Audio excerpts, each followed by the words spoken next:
Inspire media മിഷനിലേക്ക് സ്വാഗതം. Tent city സമ്മിശ്ര പ്രതികരണങ്ങളുമായി നാട്ടുകാർ. പ്രസ്തുത പ്രൊജക്ട് നടപ്പാക്കുന്നതിൻ്റെ ഭാഗമായി ലക്ഷദ്വീപിൻ്റെ തലസ്ഥാന ദ്വീപായ കവരത്തി മെയിൻ ജെട്ടി മുതൽ പാരഡൈസ് ഹട്ട് വരെയുള്ള ബീച്ച് മണൽത്തീരം തയ്യാറാക്കുന്നതിൻ്റെ ഭാഗമായി പ്രാരംഭഘട്ടത്തിന് തുടക്കം കുറിച്ചു. അവിടെ നിലവിലുള്ള മീൻപിടുത്ത ബോട്ടുകാരുടെ സാമഗ്രികളും മാസ്മീൻ ഉണക്ക കേന്ദ്രങ്ങളും ഒഴിപ്പിക്കാനുള്ള ഉത്തരവിലാണ് നാട്ടുകാരുടെ സമ്മിശ്ര പ്രതികരണങ്ങൾ.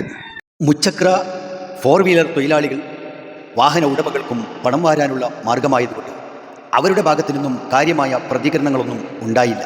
പരിസര പ്രദേശത്തെ ഹോട്ടലുടമകളും കച്ചവട സ്ഥാപനങ്ങൾക്കും അത് ഗുണം ചെയ്യുമെന്നാണ് മറ്റു ചിലരുടെ അഭിപ്രായം. ചെറുകിട കച്ചവടക്കാർക്കും ഇളനീർ വിൽക്കുന്നവർക്കും സെൽഫ് ഹെൽപ്പ് ഗ്രൂപ്പുകാർക്കും ഇതൊരു അവസരമെന്നാണ് മറ്റു ചിലരുടെ കണ്ടെത്തൽ. കയാക്ക്, സ്നോക്കിംഗ്, ഡൈവിംഗ്, ഹണ്ടിങ് തുടങ്ങിയ മേഖലയിൽ വമ്പിച്ച കുതിച്ചുചാട്ടമാണ് ഉണ്ടാവുകയെന്നും അഭിപ്രായമുണ്ട്. കാര്യം ഇങ്ങനെയൊക്കെ ആണെങ്കിലും ഒരു സന്ദർശകൻ പോലും ഒരു മീൻ പോലും വാങ്ങിക്കില്ല എന്നതാണ് വാസ്തവം.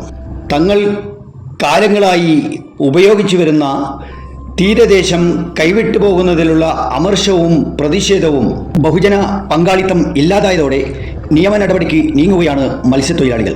അത് എത്രത്തോളം വിജയിക്കുമെന്നത് കണ്ടറിയണം. പണം മാത്രം ലക്ഷ്യം വെക്കുകയും ദ്വീപിൻ്റെ തനത് സംസ്കാരത്തെയും പൈതൃകത്തെയും ബാധിക്കുമെന്ന രൂപത്തിൽ ചിന്തിക്കുന്നവരും ഇല്ലാതില്ല. അടുത്ത വാർത്തയുമായി വീണ്ടും വരാം.